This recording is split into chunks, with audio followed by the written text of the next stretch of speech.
Transit camp मध्ये देणार आहोत आणि त्याची पूर्ण व्यवस्था कशी असणार आहे, ते भाडं कोण ठरवणार, कसं त्यांना ते म्हणजे जो कोणी विकासक असणार तो भाडं देणार की आपल्याकडनं ते भाडं दिलं जाणार, ह्याची थोडी स्पष्टता व्हावी.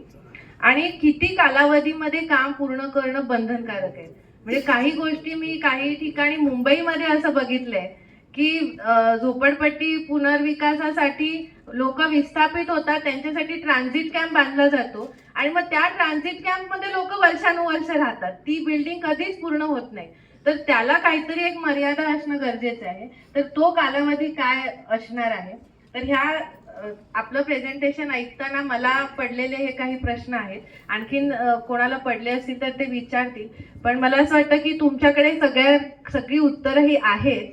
तर आपण ह्या सगळ्या प्रश्नांची स्पष्टीकरण द्यावं आणि पुन्हा एकदा मी तुमच्या सर्वांचे वसई तालुक्यातल्या सर्व नागरिकांच्या तर्फे खूप खूप आभार मानते. आणि आपण मला असं वाटतं सकारात्मक दृष्टिकोन घेऊन पुढे चालूया आणि येणाऱ्या काळामध्ये वसई विरार आपल्या नरेंद्र मोदीजींचं स्वप्न आहे, आपले राज्याचे मुख्यमंत्री देवेंद्रजींचं स्वप्न आहे की झोपडपट्टी विरहित महाराष्ट्र असावा. तसंच आपण आता एक प्रण घेऊया की झोपडपट्टी विरहित आपला वसई विरार आपल्याला करायचं आहे. वसई विरार मधल्या प्रत्येक नागरिकाला आपल्याला सुरक्षा द्यायची आहे, त्यांना त्याच्या हक्काचं घर आपल्याला द्यायचंय. आणि त्यासाठी लोकप्रतिनिधी म्हणून आमची जिथे जिथे गरज लागेल, आमचं जिथे जिथे तुम्हाला सहाय्य लागेल, तिथे तिथे आम्ही तुमच्या सोबत आहोत आणि लोकांचं हित जिथे आहे तिथेच आम्ही असणार आहोत. ह्याबाबत सगळ्यांनी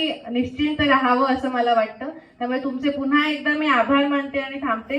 धन्यवाद. जय हिंद, जय महाराष्ट्र.